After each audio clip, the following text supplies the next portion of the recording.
While looking at the source of the Irwin River, we consider the history of this land. The Darling Plateau where we stand was elevated by successive uplifts during the Tertiary period 500 million years ago to a total height of about 300 metres. Where there was sufficient runoff, streams such as the Irwin came into existence. The rivers deepened their beds in response and widened their valleys, creating an undulating landscape with numerous hills and granite formations. The settlement of Canna can be seen in the distance.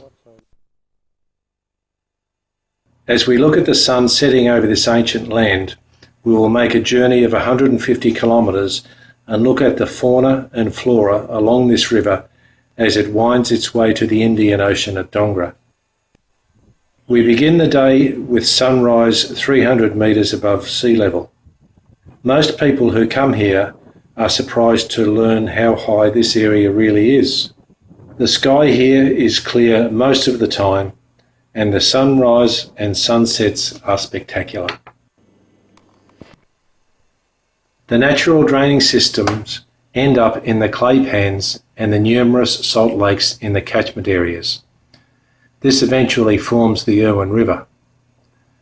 The whole area belongs to the transitional woodland. In the summertime, it's a dry and forbidding place, but there are animals living here all year.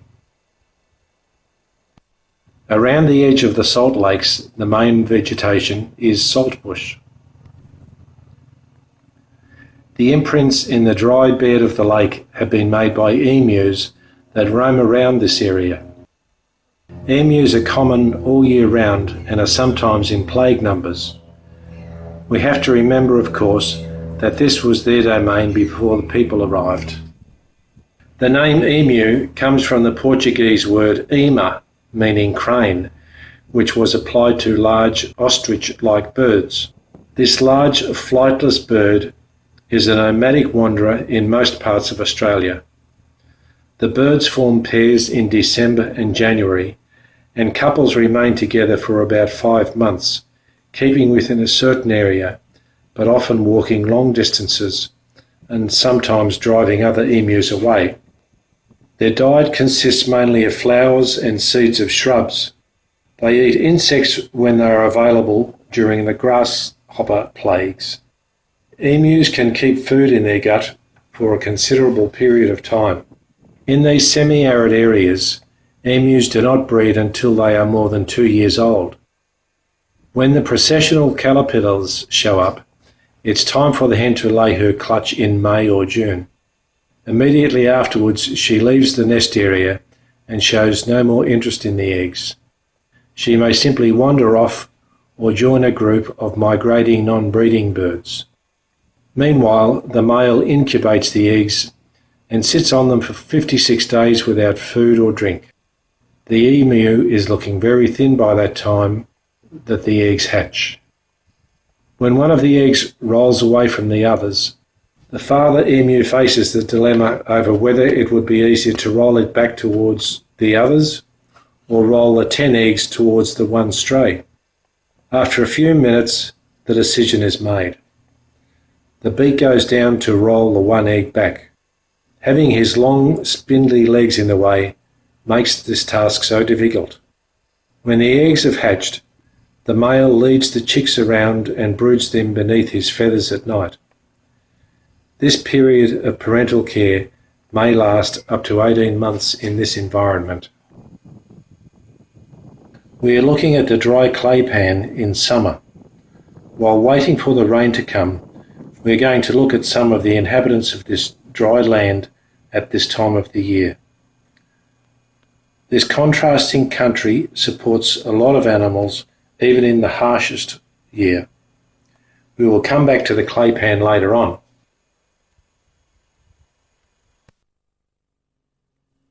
The dominant woodland trees are the York gums.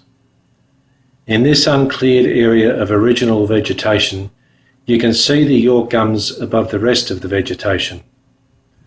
Most of this type of land has been cleared along the Irwin River and here in the catchment area.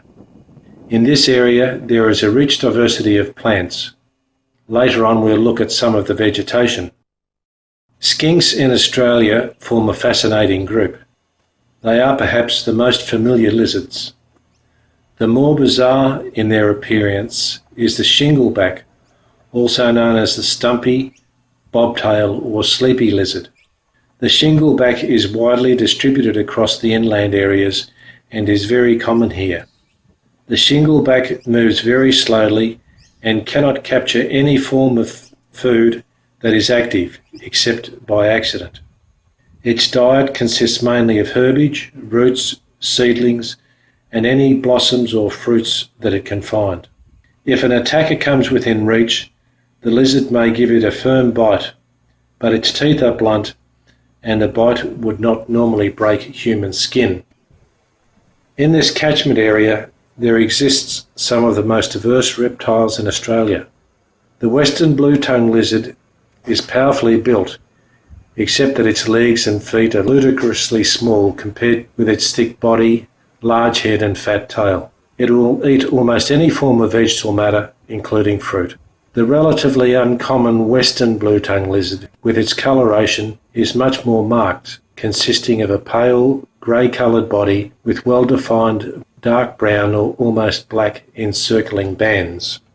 Some of Australia's best-known lizards belong to the dragon group.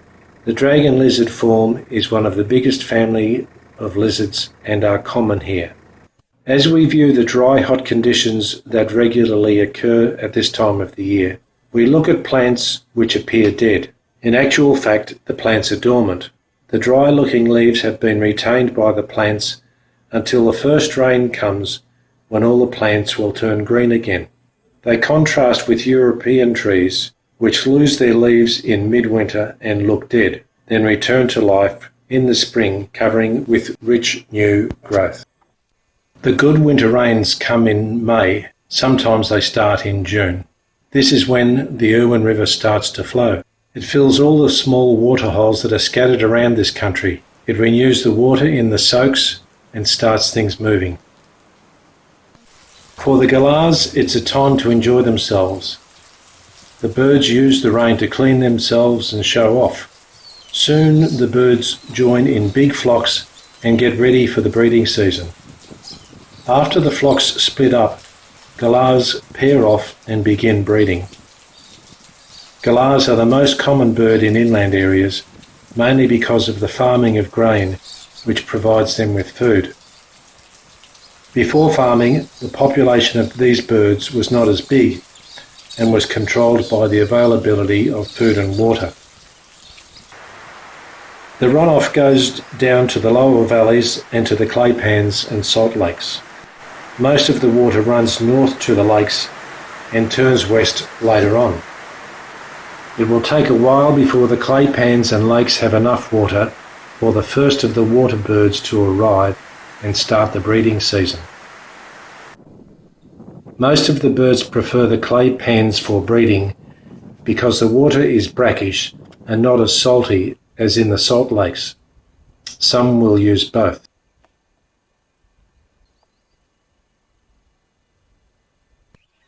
The sea tassel is one of the aquatic perennials that grows in the clay pan.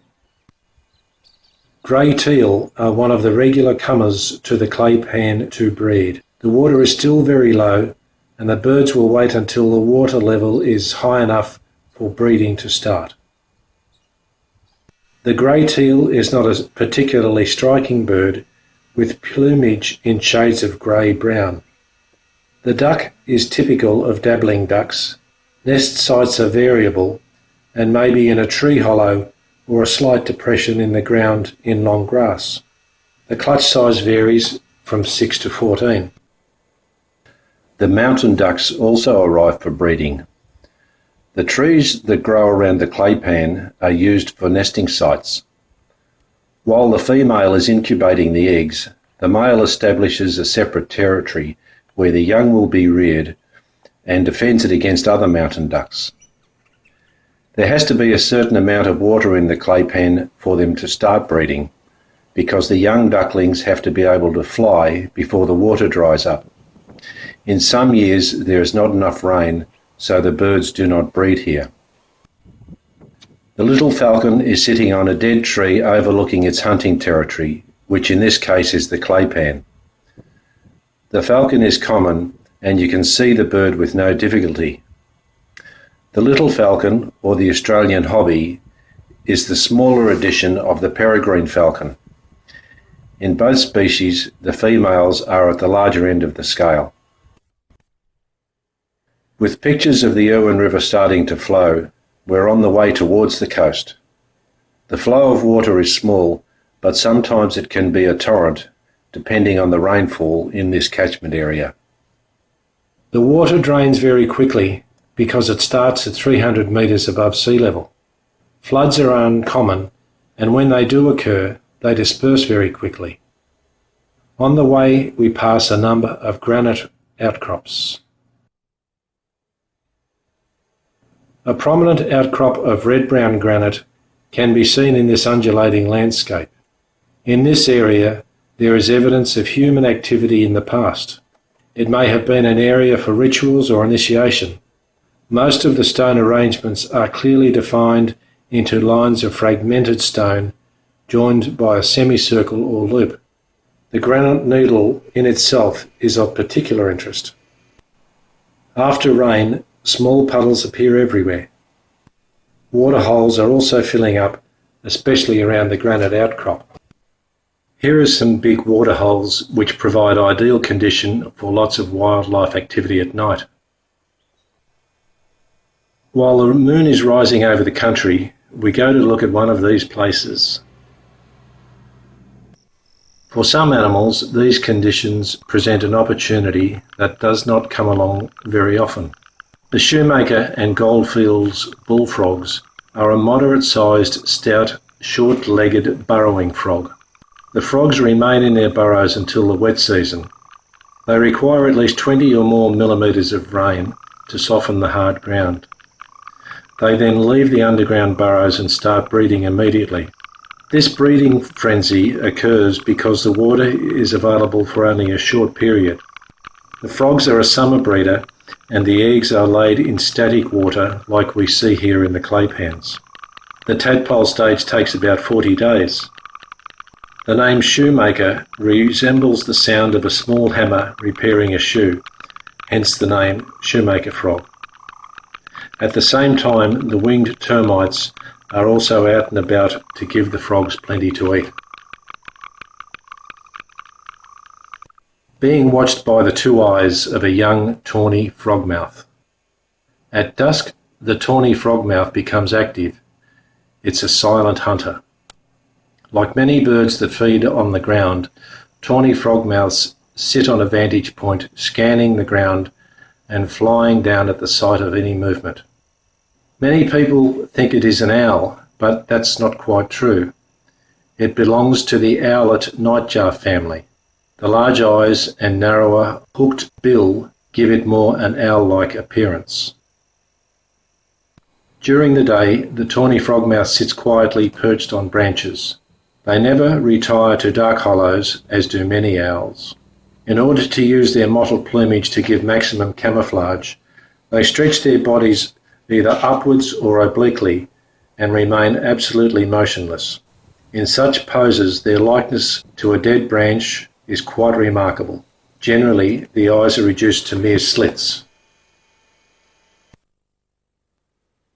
As we work our way towards Coal Seam Park, we look at the transformation of this country after the rains. There are few places in the world which are renowned for such a wealth of wildflowers as Western Australia.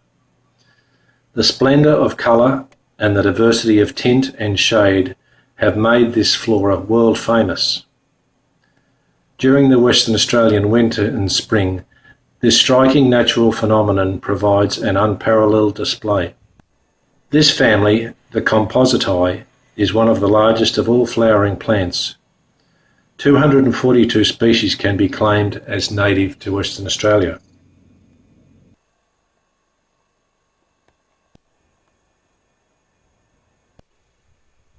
Among the granite outcrops, there are other interesting plants growing. Most of the time these areas are not seen because the granite doesn't generally get more than a metre above the ground. We'll go and look at some of these plants that grow here. These Darwinia are not common, but there are a few plants growing here at the granite outcrop. Here the plants grow in the natural setting with no interference from people. The perennial herb native cornflower, as it is known here, occurs throughout but has in recent years become scarce owing to its destruction by introduced grazing animals, especially sheep and goats. We end this first part of the journey with the rosy-cheeked donkey orchid.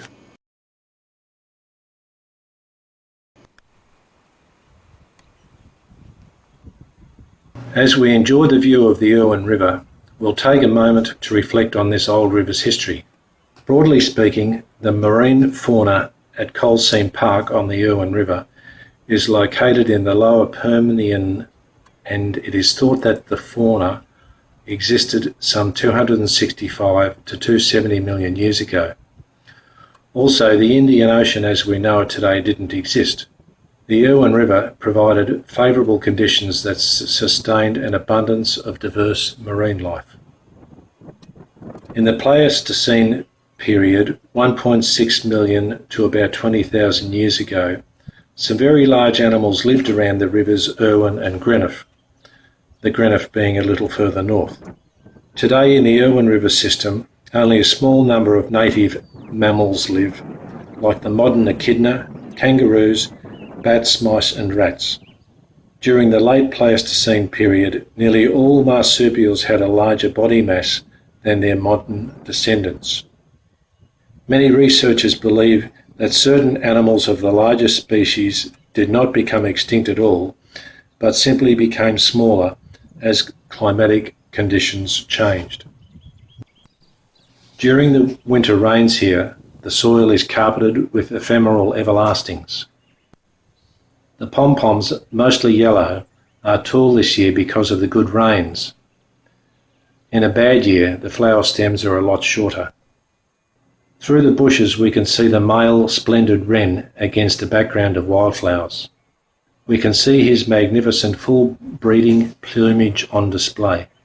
It's an unforgettable sight. During the non-breeding season, the males resemble the less spectacular female. The splendid wren will maintain its territory all year round. During the breeding season, it's the female splendid wren that does all the incubating. The wren feed on a wide variety of insects. They forage for these among smaller shrubs. The male and female black-faced cuckoo shrike share the task of building the nest. The branch is in a position making it hard for predators to reach and is well shaded from above. The black-faced cuckoo shrike makes a very small nest compared to the size of the bird. It uses wool too as nesting material with the traditional bark, twigs and spider webbing. Both sexes incubate the eggs and feed the young. The cuckoo shrike's name is a complete misnomer for this family, as they are neither cuckoo nor shrike and are not closely related to either.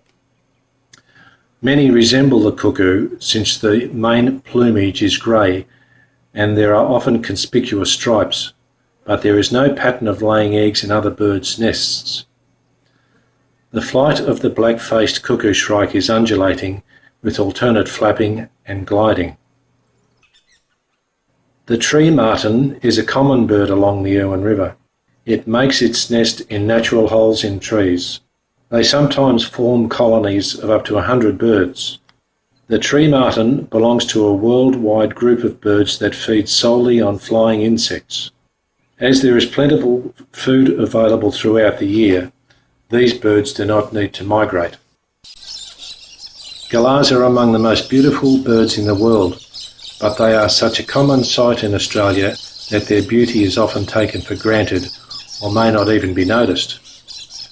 They are usually seen in flocks like this, foraging together or flying past.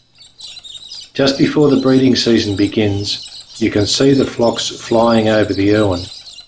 It's their natural habitat. After they have had their evening drink, galahs move towards their roosting trees. In the breeding season, they separate into pairs that may be permanent. Each pair defends a tree which contains a nesting hollow. They will return to the same site year after year.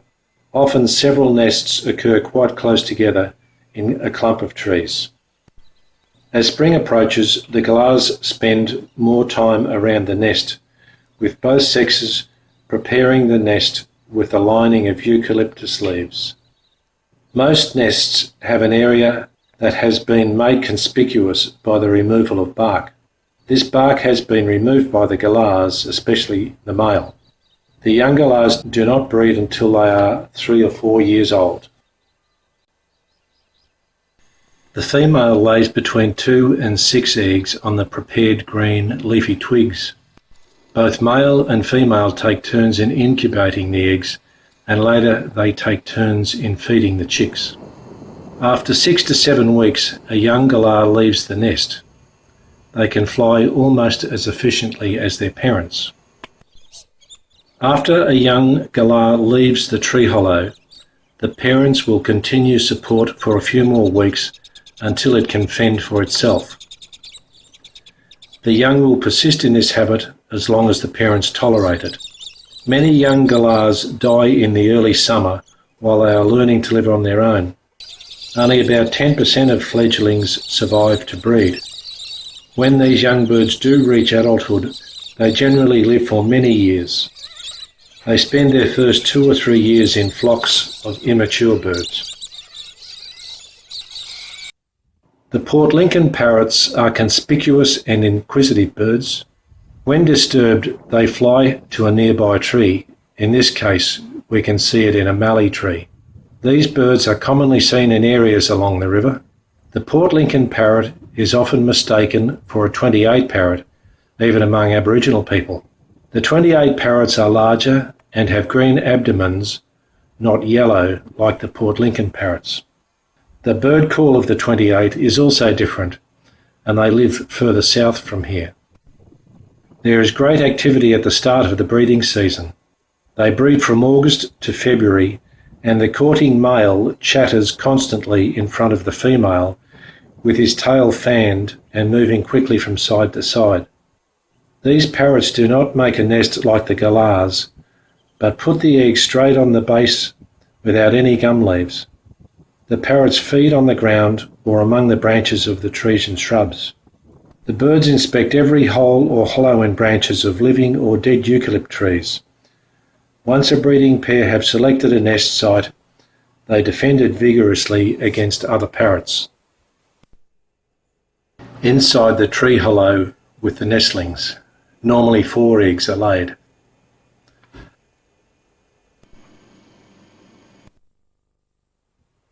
Over time, a lot of York gum country has disappeared. A York gum will take over 100 years to develop big enough holes for the bigger birds to use as a nesting hole. The red-tailed black cockatoo is an example of a larger bird, and its decline is due to the destruction of such eucalypt forests and woodlands in the area. The red-tailed black cockatoo is a spectacular bird and is the most widely distributed of the black cockatoos. It's the only one of its genus found in the drier pastoral districts. The birds regularly migrate along the Irwin River. Little is known about the birds' movements, however. Like many inland birds, they are highly nomadic. In this area, they are resident throughout the year. Red-tailed black cockatoos are mainly seed-eaters, like those of the hakea, grevillea, banksia and acacia. Sometimes the birds forage for the larvae of wood-boring insects. Egg laying takes place in 2 distinct periods. This one was in September. The female broods the chicks continuously for 3 to 4 weeks and thereafter only at night. During this time she is fed by the male.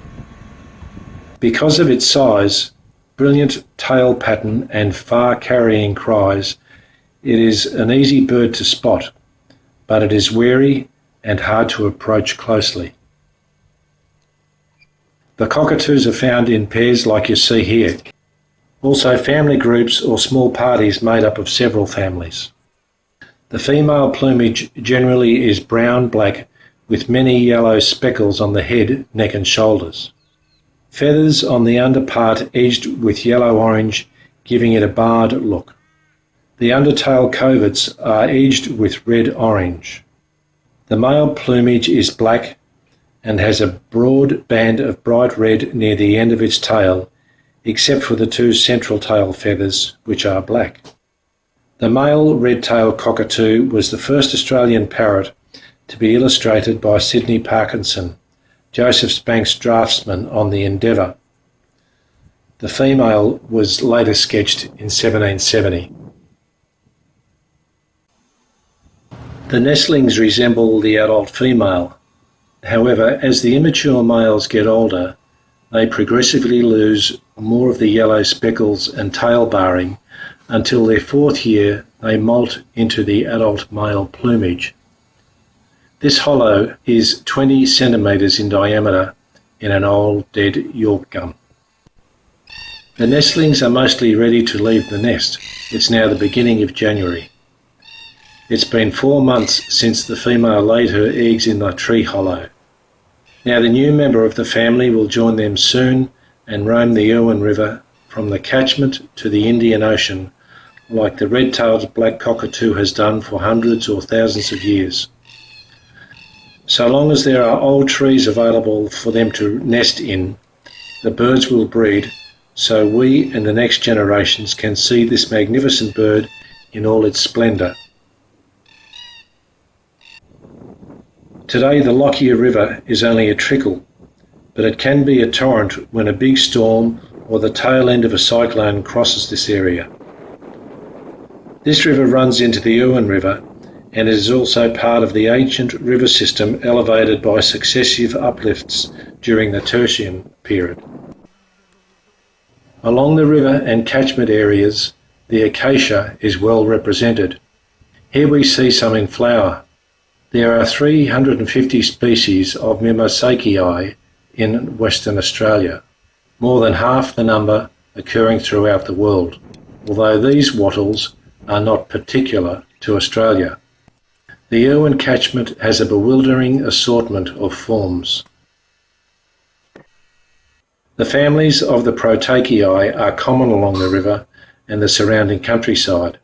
The name Proteaceae is derived from Porteus, the mythical son of Poseidon, who could change his form at will. One of the most outstanding members of the family Proteaceae is undoubtedly the genus named Grevillea.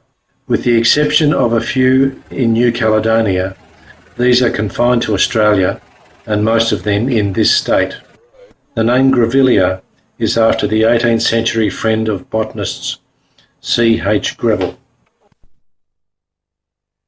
The species of magnificent genus Banksia is perhaps the most attractive of all the plants in the bush. When in bloom, they carry amazingly fine spikes in cones of densely packed, spirally arranged flowers. The country through which the river flows supports a number of hakea. Here are some of them. The indigenous species are commonly known as beefwoods, and the stems were used for fence posts in the past. This genus is limited to Australia. The name Hakea is after the 20th century German botanist Baron von Haecke, patron of botany.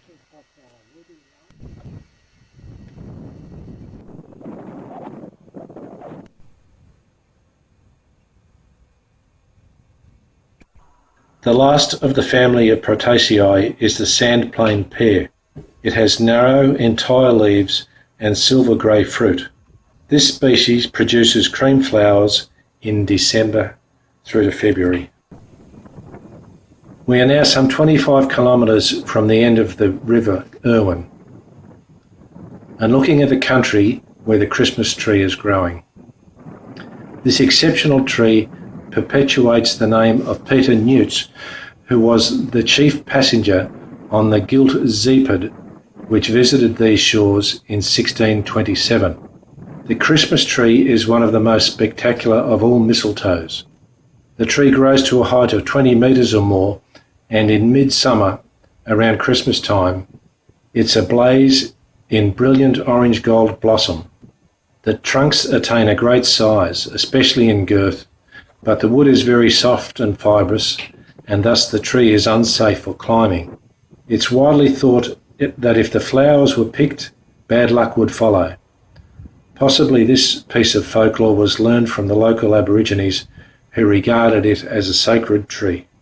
To understand the volume of water here today, we must understand that only a good seasonal rainfall will bring this abundance of water to the catchment area. So we can say that this season looked like a good one for the river. The sacred kingfisher is the most familiar of the smaller Australian kingfishers and can be seen all along the Irwin River. The sacred kingfisher is a land kingfisher and is usually solitary, pairing only for breeding. It can often be seen sitting very still, perched on a small branch. Their diet consists mainly of small lizards, crickets, grasshoppers, beetles and their larvae. When they're near water, however, they enjoy fish. These delicacies can be both freshwater and saltwater crustaceans. Straw-necked ibis you can see all along the whole of the Irwin River. Straw-necked ibis feed in both wet and dry places, and although they eat water insects, molluscs, frogs and snakes, they're also very fond of grasshoppers. The birds breed throughout the year, depending on flooding. The male collects sticks, sometimes from far away as a kilometre, and the female adds these to the nests with jerking and pushing movements. When the eggs are laid, the birds incubate them in turns, bowing deeply to each other when changing over. These are the most common of the 3 species of ibis in Australia. The Ilyari eucalypt tree is a native to this area. It's an Aboriginal name given to this tree meaning redcap. Only a small tree or mallee, it possesses flowers which, even among the eucalypts, are unique and very beautiful. We are now 1 kilometre away from the mouth of the Irwin River. Here the river is wide but shallow. Lots of branches are under the water from the trees that grow along the river. In this area there is always water. Corellas are a common bird along the river. Corellas may flock together at roosting time and gather in trees along the watercourse. In this area there are 2 species of corella. Birds from the southwest have the bill much longer than birds from the north of the Murchison River. One is called the little corella and the other the long-billed corella. The corella nests almost exclusively in hollows which either occur naturally in the trees or are made by the corella pairs chewing away at the eucalyptus tree over a period of time. While the birds breed, they are silent and secretive in their nesting area. The corellas move out into the neighbouring open country where they spend most of the day feeding on the ground. While the main flock is feeding, a few birds remain in the trees above on the lookout for danger. Corellas eat the seeds of grasses and legumes, dig up roots and bulbs, and prefer native grass seed to grain crops when the former is available. The currawong, with its loud, harsh-ringing call, draws attention to its presence in the area. It's not a common bird here. Once a pair becomes settled in an area, they soon become familiar with the habit of other species of birds and indulge in a lot of nest robbing. The female produces a clutch of 1 to 3 eggs, and both parents feed the young, which seem to remain dependent on their parents for several months. Grey currawongs are equally at home in the canopy of the trees or on the ground. Seeing the white egret on the river is an indication that we're close to the mouth of the river and close to the estuary where the bird has its feeding ground. The large egret occurs throughout the world. We will see the bird again later at the estuary.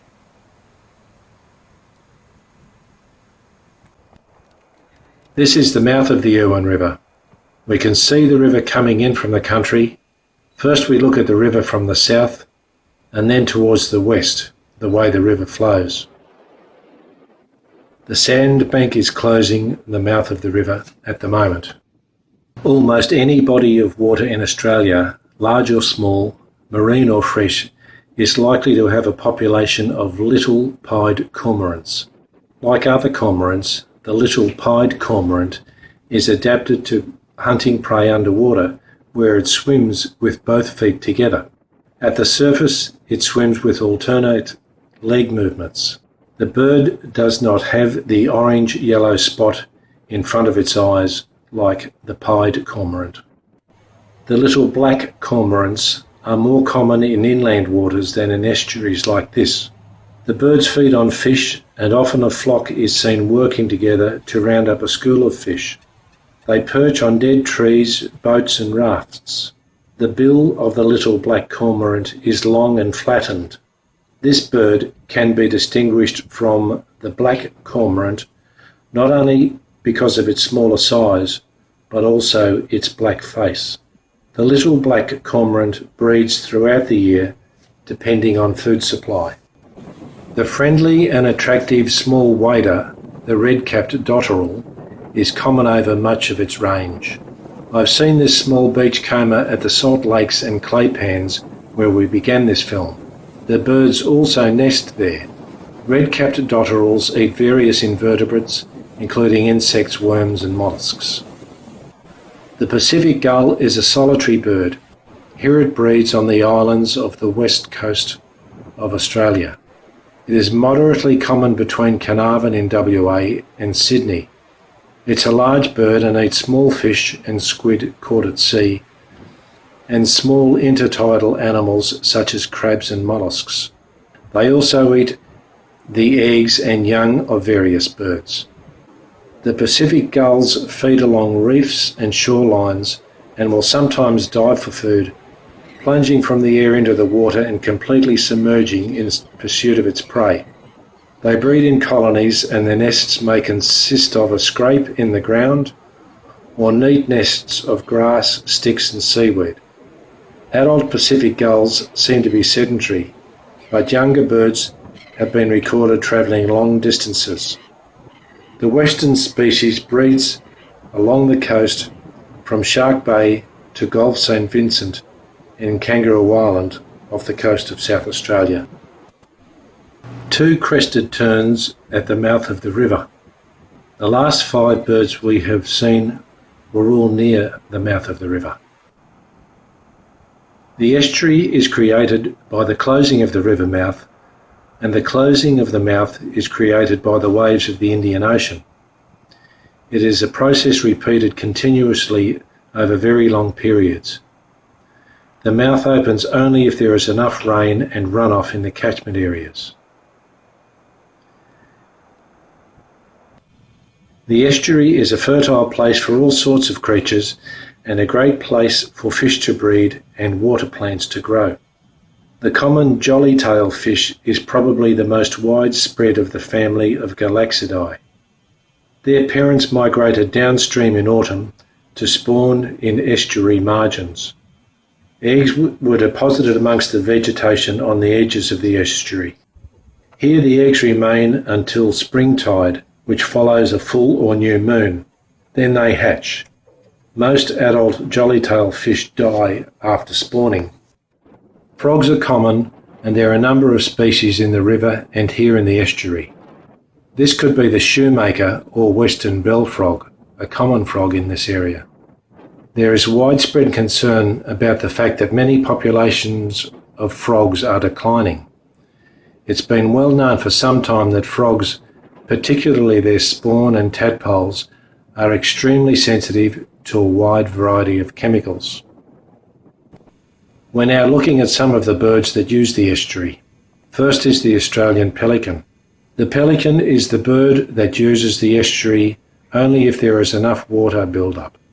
It needs the depth to be able to swim and fish. Normally the birds are silent. Some make a grunt-like sound away from breeding areas. These birds are also known as speckled pelicans. A small flock of pelicans swimming slowly in formation is a most beautiful and fascinating sight. Formation swimming is thought to be a way in which the pelicans drive fish into the shallows. Pelicans lived in Australia for a long time. Their fossil remains have been found in deposits between 30 and 40 million years old. The prehistoric pelicans were very similar to those we're looking at today. It's a probability that they were slightly smaller species with shorter legs. It's also possible that because of the age of the Irwin River, that this river was the habitat of pelicans long before Aboriginal people came. To catch fish, the pelicans dip their bills into the water simultaneously, withdrawing them slightly to allow water to drain out of the pouch. Pelicans may also be seen feeding alone, eating crustaceans as well as fish. Pelicans can fly efficiently, although the takeoff is rather clumsy.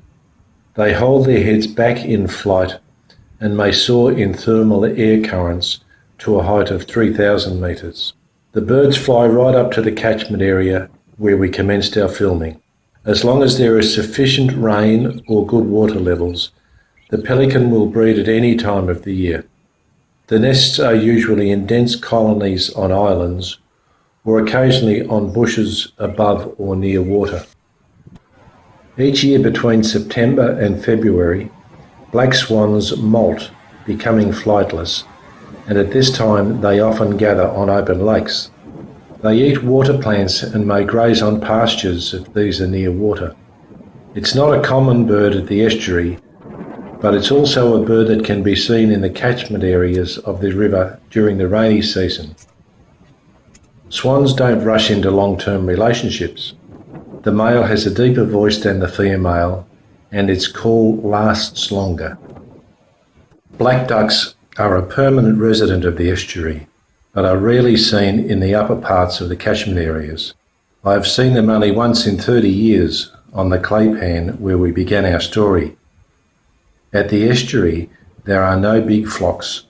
The typical surface breeding duck, it takes its food from the water by dabbling, dredging, and upending. In the wild, coots feed mainly on vegetable matter on the leaves, shoots, and stems of the plants rather than the seeds. There are 3 recognised subspecies of this widely distributed bird in the world. The coots also breeds in the upper parts of the catchment of the Irwin River, where there is enough water for them to bring up their young in a good season. Long-distance movements appear to take place at night, presumably to avoid predators such as falcons and other birds of prey. Australia's coots are opportunistic in their movements. The water level in the estuary is sometimes very low because of a lack of water in the upper parts of the river. Sometimes it's very high because of thunderstorms. It's occasionally 1.5 to 2 metres deep in some places. The long legs of the pied stilt give the bird its common name. The pied stilt is quite common across the continent. The birds also breed in the catchment areas of the Irwin River. They wade in search of aquatic plants and animals to eat, but they rarely swim. Their toes are only partially webbed, and in flight its legs extend well beyond the tail. The hoary-headed grebe, once thought to be confined to Australia, has been observed breeding in New Zealand. The male is somewhat larger and has a longer bill. The head of the hoary-headed grebe looks hoary only in the breeding season. At other times its head is unplumed and paler grey and white. Their diet consists of aquatic insects and other invertebrates. The birds also breed in the catchment areas of the Irwin River. The white ibis is a wading bird and is widespread across Australia. Its diet is water insects, crustaceans, fish, snail, frogs and occasionally highly poisonous snakes. It uses its long bill to dig into the water for delicacies. Here I have seen only a few at the estuary. The sexes are similar except for the male's longer bill. Both are white, however they have a green-black strip of primary and plumed outer secondary feathers. The breeding season is generally from September to April, depending on seasonal conditions. The most commonly seen heron is the white-faced heron. They are usually seen alone or sometimes in pairs, stalking about in shallow water, occasionally shooting a long G-shaped neck out to catch unwary prey in its straight bill. White-faced heron eat many kinds of small animals like crustaceans, fish, amphibians, and occasionally reptiles and small birds. When mice or grasshoppers reach plague proportions, the white-faced heron thrives. The birds also have, in common with egrets and bitterns, tufts of fragile feathers called powder down in various parts of their body. The white-faced heron can also be found in the catchment areas of the Irwin River. Reef heron occur in two distinguishable colours. White herons are more common in tropical zones, and the dark or slate blue that you can see here are more numerous in temperate regions. The birds crouch low and hop or fly from place to place. Reef heron hunt by stealth. The waters they frequent are clear and often still, so prey must be approached with care. These heron hunt by both day and night. Mostly they catch small fish, but will also eat prawns, crabs and insects. We have seen the large egret briefly previously. This is the graceful egret leaning slightly forwards with its neck longer than its body stretched out. It moves rather slowly and deliberately. The egret usually forages in water, often wading into the deep, and will then freeze motionless for a lengthy period before making a lightning thrust to catch its prey. On occasions it will take fish from the water surface whilst in flight. Depending on the availability of food, these large egrets will breed throughout the year. Excessive rains in the catchment area causes the river to swell. This brings eroded soil into the river. This process is as old as the river itself. Since settlement, this process has been hastened and lots of good soil has been washed away forever. It is the unwise clearing of land that causes damage both in the catchment area and the river itself. At the river mouth, the sandbank broke and the river runs into the Indian Ocean. It also drains the estuary. Slowly the ocean builds up the sandbank again. This process was going on well before humans settled in the area. We end this story of the Irwin River with a last look at the estuary. We see a pair of white-eyed ducks. It is, however, only the male which has white eyes. The female is brown-eyed. White-eyed ducks swim swiftly, keeping low in the water. White-eyed ducks feed in the water mostly by dabbling on the edge, upending and stripping seeds from aquatic plants. These ducks are not common on the estuary. The last duck we look at is the shoveler. The shovelers are usually found in groups of 2 or 3 dispersed among flocks of other ducks on the coastal or inland waters. They are shy, alert birds and react quickly to intruders. The shoveler duck has declined in numbers over the last 50 years. They are highly adapted to feeding on the surface of the water though. Their broad bill is fringed with fine, hair-like structures or lamellae. It is through these lamellae that they strain the water or mud. While looking at these ducks, there is another piece of history of this estuary that I would like to share. Before white settlement, this place was known as Dungara by the local indigenous people. Translated, it means meeting place of seals. The seals are now long gone and the name is known as Dongra.